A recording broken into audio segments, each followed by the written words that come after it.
ভাই 250 গ্রাম মাংস দেন দিই। 250 গ্রাম মাংস বেচি না আপা। দেন না ভাই, এমন করেন কে? আরে আপা কইলাম তো 250 গ্রাম মাংস বেচি না। ভাই মাংস কেজি কত করে? মামা একদম 480। আপনি দাঁড়ায় আছেন কেন জান না?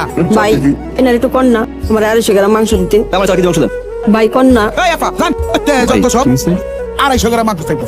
পকেটে টাকা নাই, আইছে আবার মাংস খাইতো। এগুলা ওরা তো খুচরা 250 গ্রাম মাংস বিক্রি করে না, আর খুচরা 250 গ্রাম মাংস তো অনেক কম। আসলে কি ভাই, বাবা আজকে পরীক্ষা কিন্তু ভালো দিতে হইব, অঙ্কে 100 তে 100 পাইতে হইব, ঠিক আছে? আচ্ছা মা, মা আজকে যদি আমি পরীক্ষায় ভালো করি আমাকে গরুর মাংস দিয়ে ভাত খাওয়াবা? পোলাটা ছোটবেলাতে বাপ নাই, জীবনে অনেক কিছু চাইছে কিন্তু তার কোনোদিন কোনো চাওয়া পূরণ করতে পারি নাই। আইজো মনে পারলাম না ভাই। আপা এই নেন, আমি 2 কেজি নিছি, তাই 2 কেজি আপনার জন্য। এতগুলো মাংস আমার কাছে তো এত টাকা নাই ভাই, নেন ভাই। ভাই বলছেন না, আজকে না হয় ভাই তার বোনের ছেলের একটা ইচ্ছা পূরণ করলো। আল্লাহ আপনার ভালো করুক, অনেক বড় মনের মানুষ আপনি।